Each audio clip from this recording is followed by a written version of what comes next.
저는 남성분들의 진료를 하다 보면 가장 많이 듣는 고민이 있습니다. 요즘 들어 발기가 예전 같지 않다. 정액의 양이 줄어든 것 같다. 이런 이야기들입니다. 사실 정자의 수가 줄고 정액량이 감소하며 운동성까지 떨어지면 임신 가능성은 확연히 낮아집니다. 저는 진료실에서 이런 검사 결과지를 직접 들고 와 보여주시는 환자분들을 자주 만나는데 그럴 때마다 참 안타깝습니다. 예전에는 이런 문제를 대수롭지 않게 여기고 병원 문턱을 잘 넘지 않으셨는데 요즘은 오히려 젊은 세대까지 적극적으로 검사를 받고 또 제게 찾아와 상담을 합니다. 단순히 50대, 60대 중년층만의 고민이 아니라 20대, 30대 젊은 세대도 임신을 준비하면서 같은 문제를 호소하고 있습니다. 저는 그럴 때 설명을 드립니다. 남성의 전립선에는 아연을 받아들이는 수용체가 다른 장기보다 훨씬 많습니다. 그래서 아연이 부족하면 전립선 건강이 무너지고 결국 정자의 질에도 큰 영향을 미칩니다. 그래서 저는 환자분들께 아르기닌, 마카, 아연과 같은 기본 성분을 권유합니다. 이들은 혈류를 개선하고 전립선을 보호하며 전반적인 활력을 회복시키는 데 도움을 줍니다. 뿐만 아니라 항산화 성분들도 중요한 역할을 합니다. 카르니틴이나 코엔자임 Q10피크노제놀 같은 성분은 세포 손상을 줄이고 정자의 운동성을 지켜주는 역할을 하지요. 저는 이렇게 과학적으로 근거가 있는 성분들을 조합해 설명해 드리며 무엇보다 생활 습관 관리가 함께 병행돼야 한다는 점을 강조합니다. 그리고 최근에는 베르베린이라는 성분이 주목받고 있습니다. 저는 8년 전부터 임상적으로 살펴왔는데 이 성분은 혈당을 조절하고 인슐린 저항성을 낮추는 데 도움을 줍니다.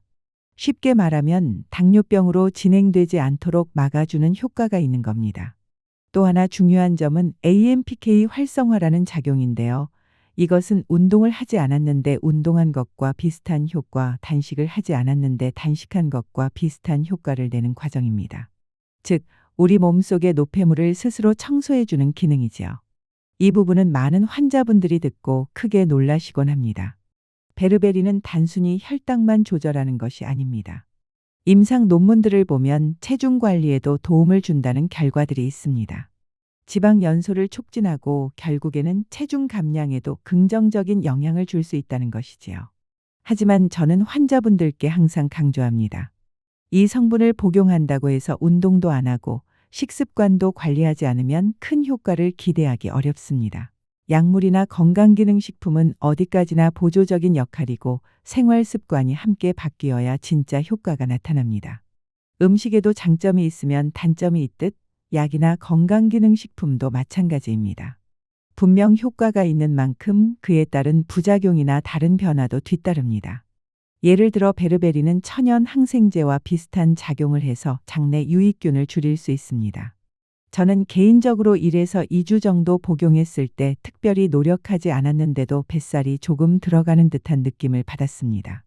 하지만 한 달 정도 지나자 배변이 갑자기 토끼똥처럼 변하더군요. 그때 저는 깨달았습니다. 이 성분은 유산균과 함께 보충해야 하겠구나. 그래서 저는 항상 베르베린을 복용할 때 유산균을 함께 챙기고 물을 충분히 섭취하라고 말씀드립니다. 이 점을 꼭 기억해 주셨으면 합니다. 그리고 여름은 특히 힘든 계절입니다. 기력이 쉽게 떨어지고 땀을 많이 흘리다 보니 탈수나 전해질 불균형이 잘 생깁니다. 그래서 저는 환자분들께 항상 미네랄이 풍부한 물을 권합니다. 미네랄 드롭을 이용하셔도 좋고 아니면 미네랄이 풍부한 소금을 물에 한두 꼬집 넣어 드시는 것도 방법입니다. 이렇게 하면 땀으로 빠져나간 미네랄을 보충할 수 있어 몸이 훨씬 가볍고 여름을 건강하게 이겨낼 수 있습니다. 많은 분들이 약국에서 파는 구강 수액을 찾기도 하는데 그 제품들은 대개 포도당 함량이 많습니다. 제가 말씀드린 미네랄 보충 목적이라면 오히려 소금물과 같은 간단한 방법이 더 적절할 때가 많습니다. 결국 중요한 것은 몸이 필요로 하는 것을 정확히 채워주는 것이지요. 결국 중요한 것은 몸이 필요로 하는 것을 정확히 채워주는 것입니다. 저는 여기서 한 가지 더 강조하고 싶은 부분이 있습니다. 바로 수면입니다. 남성분들의 진료를 하다 보면 많은 환자들이 음식이나 약에 대해서는 관심을 가지면서도 정작 잠에 대해서는 소홀히 하시는 경우가 많습니다. 하지만 충분한 수면은 남성 건강, 특히 성기능과 직결되는 아주 중요한 요소입니다. 제가 진료했던 한 환자분이 떠오릅니다. 40대 중반의 회사원이셨는데 해외 출장과 야근이 잦아서 하루에 4-5시간밖에 못 주무셨습니다.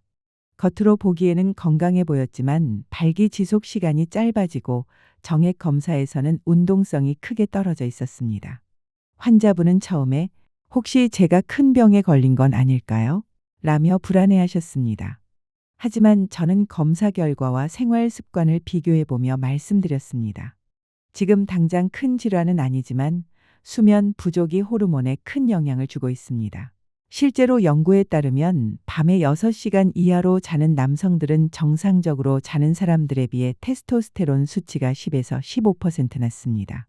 테스토스테론은 단순히 성욕에만 관련된 것이 아니라 근육량, 체지방 분포, 골밀도, 심지어 기분과 사고력까지 좌우합니다. 그런데 이 중요한 호르몬이 수면 부족으로 인해 급격히 떨어진다면 발기부전이나 정액 감소가 나타나는 것은 너무도 당연한 결과입니다. 또한 수면은 단순히 휴식을 취하는 시간이 아닙니다. 밤사이 우리 몸은 세포를 회복하고 호르몬을 분비하며 불필요한 노폐물을 청소합니다. 마치 낮 동안 달린 엔진을 정비하는 시간과도 같습니다. 이 시간이 부족하면 몸은 점점 고장 신호를 보내게 되고 그 첫 번째 신호가 바로 성기능 저하로 나타나는 경우가 많습니다.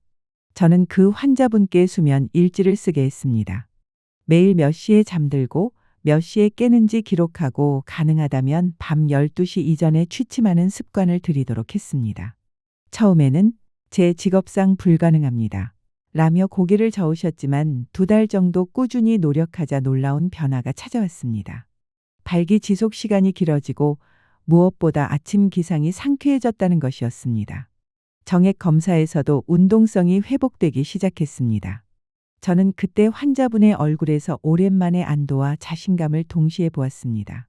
이처럼 수면은 약이나 건강식품으로 대신할 수 없는 가장 기본적이면서도 강력한 치료제입니다. 물론 모든 분들이 이상적인 수면 시간을 지키기는 어렵습니다. 하지만 최소한의 원칙은 꼭 지켜주셔야 합니다. 밤 12시 이전에 잠자리에 들기, 최소 6에서 7시간 이상 자기, 그리고 스마트폰이나 술 같은 방해 요소를 줄이는 것입니다.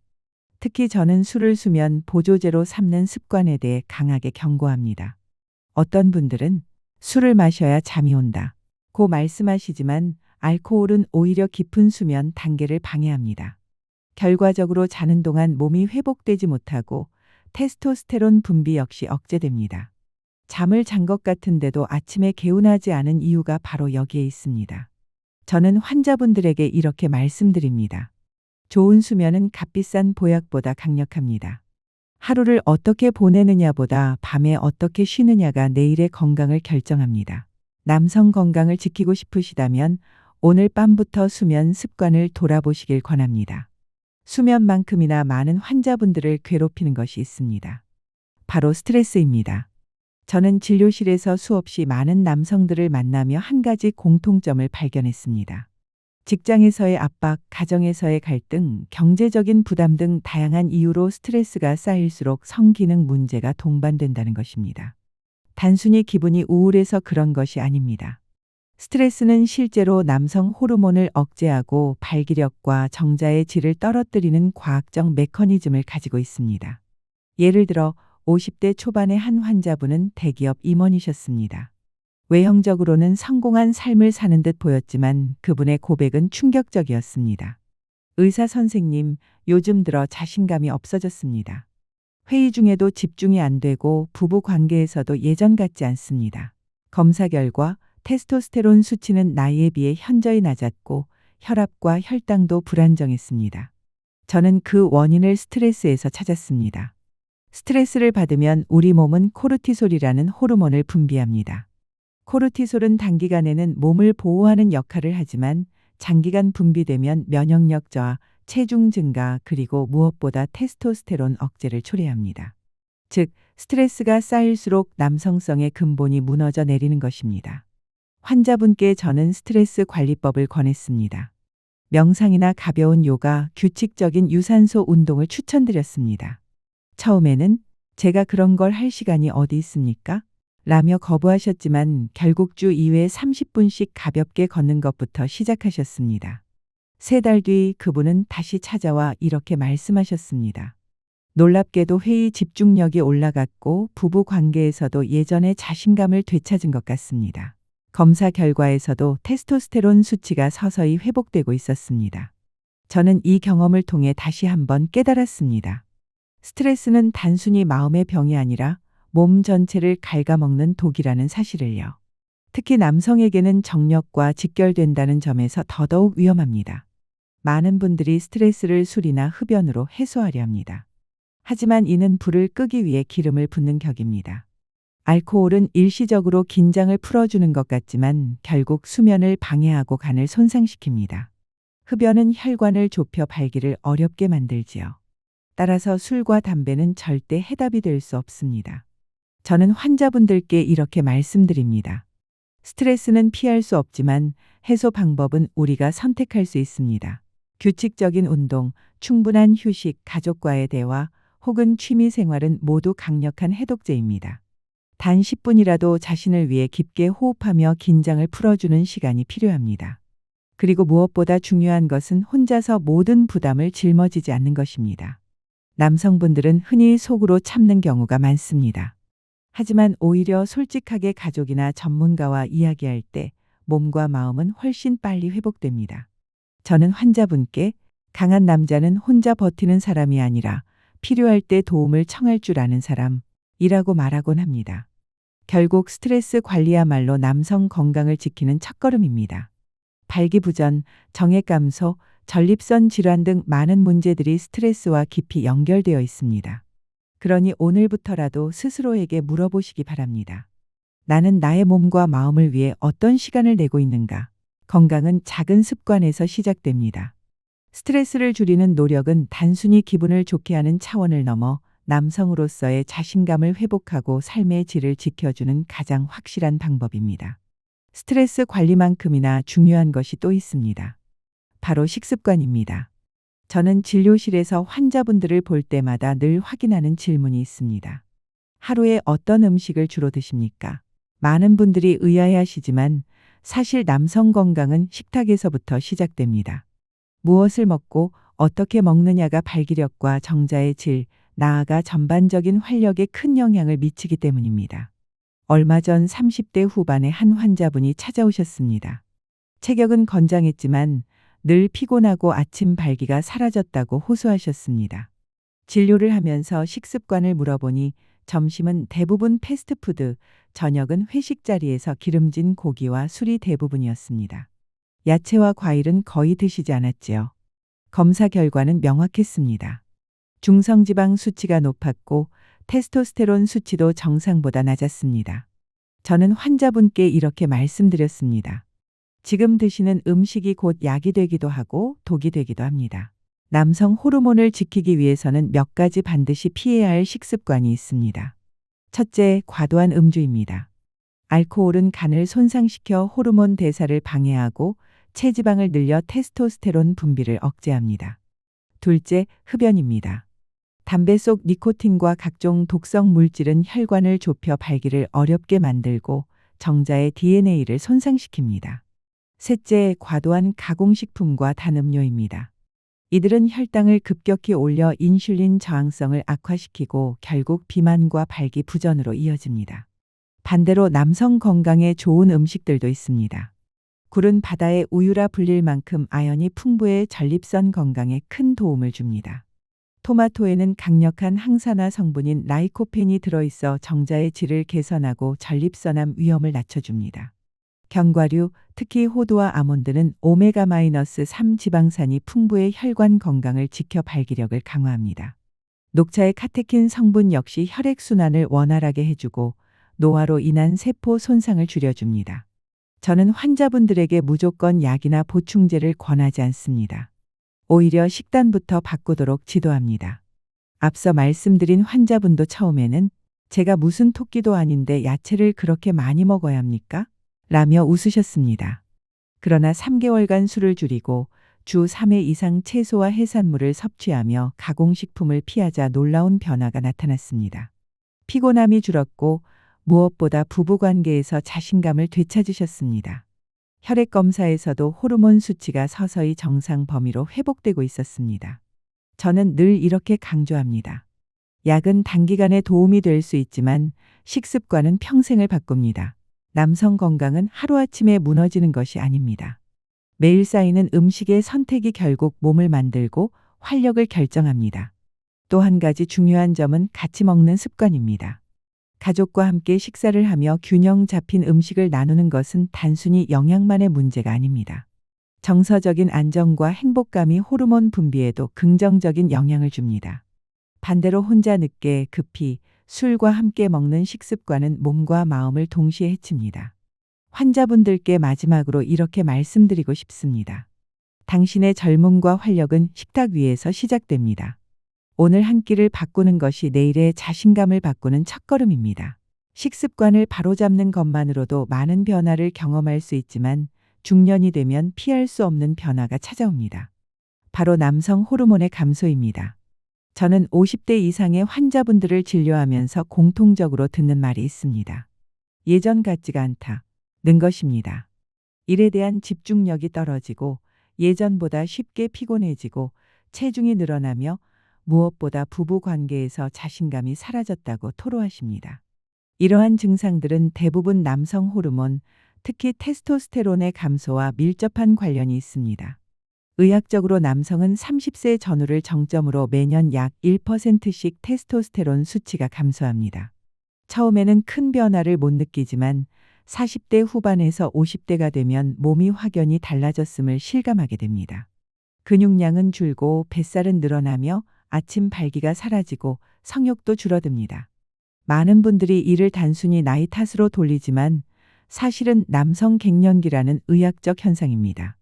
저는 한 52세 환자분을 떠올립니다. 그분은 원래 활력이 넘치고 운동도 좋아하셨지만 최근 1년 사이에 체중이 8kg 늘고 우울감까지 느낀다고 찾아오셨습니다. 검사를 해보니 테스토스테론 수치가 정상 하한선보다 훨씬 낮았습니다. 저는 환자분께 말씀드렸습니다. 이건 단순히 나이가 들어서가 아니라 호르몬의 불균형에서 오는 신호입니다. 남성 호르몬은 단순히 성기능에만 관여하지 않습니다. 심혈관 건강, 뼈의 강도, 정신적 안정감까지 전반적인 삶의 질을 지탱합니다. 따라서 테스토스테론이 급격히 줄어들면 단순히 부부 관계의 문제가 아니라 고혈압, 당뇨, 골다공증, 우울증 같은 질환으로도 이어질 수 있습니다. 저는 이 사실을 환자분들께 꼭 강조합니다. 그렇다면 어떤 신호에 주목해야 할까요? 첫째, 아침 발기의 소실입니다. 이는 테스토스테론 감소를 가장 빠르게 알려주는 지표입니다. 둘째, 체지방 증가와 근육량 감소입니다. 특히 복부 비만은 남성 호르몬 저하와 밀접히 연결됩니다. 셋째, 만성 피로와 우울감입니다. 의욕이 사라지고 작은 일에도 짜증이 늘어난다면 호르몬 불균형을 의심해 보아야 합니다. 저는 환자분들에게 이런 경고 신호를 무시하지 말라고 말씀드립니다. 몸이 보내는 작은 신호를 놓치면 큰 질병으로 이어질 수 있습니다.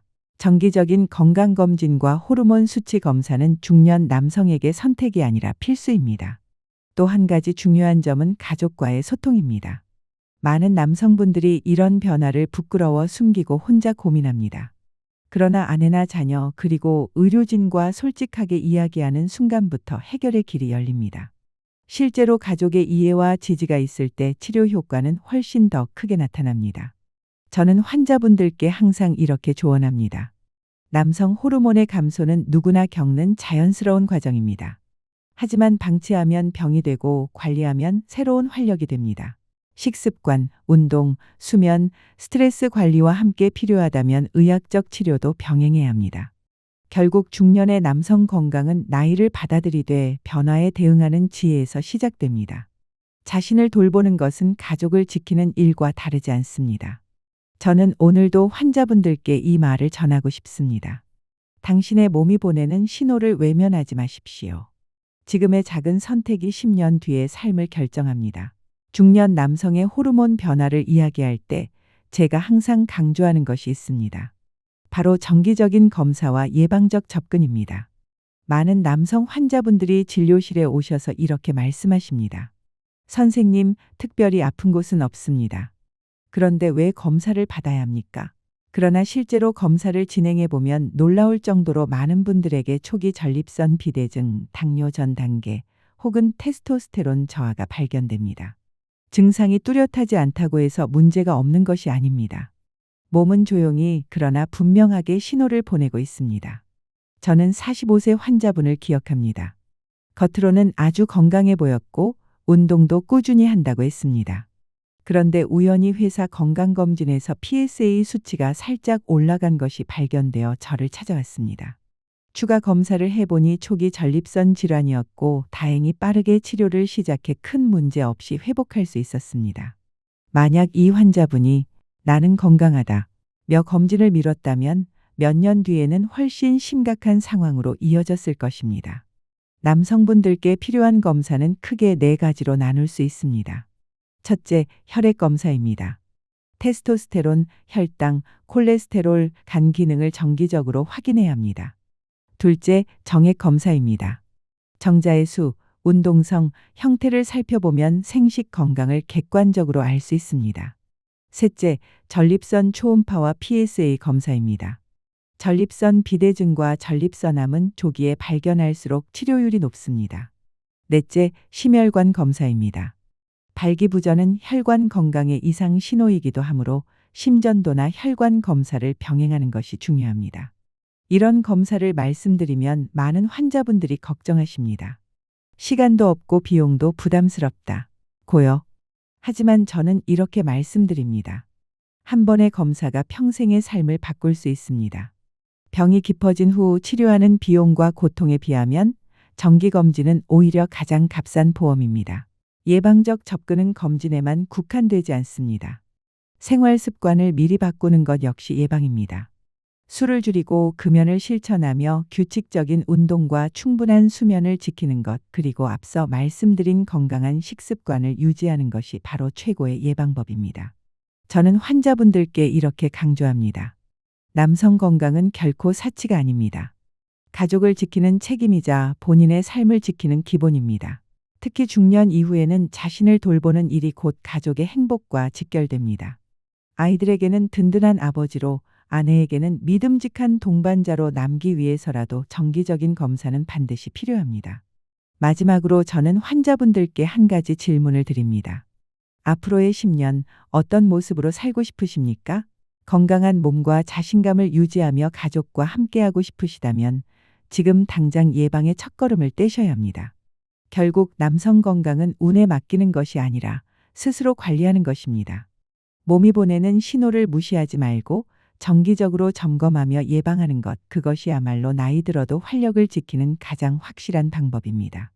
정기적인 검진과 예방적 관리의 중요성을 아무리 강조해도 지나치지 않습니다. 하지만 저는 이 모든 이야기를 마무리하며 꼭 한 가지를 덧붙이고 싶습니다. 그것은 바로 가족을 위한 치유의 메시지입니다. 진료실에서 환자분들을 대하다 보면 많은 남성분들이 이런 말씀을 하십니다. 선생님, 저는 괜찮습니다. 다만 가족에게 부담을 주고 싶지 않습니다. 그런데 아이러니하게도 그 말 속에 이미 가족에 대한 깊은 사랑이 담겨 있습니다. 사실 가족을 위해 가장 먼저 해야 할 일은 자신을 지키는 것입니다. 건강한 남편, 건강한 아버지가 있어야 가족이 안심할 수 있습니다. 저는 몇 년 전 한 60대 환자분을 기억합니다. 그분은 전립선 문제와 발기부전으로 오랫동안 고생하셨지만 혼자서만 속으로 감추셨습니다. 결국 아내분이 먼저 눈치를 채고 함께 병원에 오셨습니다. 진료 후 저는 아내분께서 남편의 손을 꼭 잡고 말씀하시던 장면을 아직도 잊을 수 없습니다. 여보, 이제 혼자서 힘들어하지 마세요. 같이 이겨내면 됩니다. 그 순간 환자분의 눈가가 붉어졌고 저 역시 가슴이 뭉클해졌습니다. 가족의 지지는 어떤 약보다 강력한 치유제가 될 수 있다는 사실을 다시 한번 느낀 순간이었습니다. 남성 건강 문제는 부끄러운 것이 아닙니다.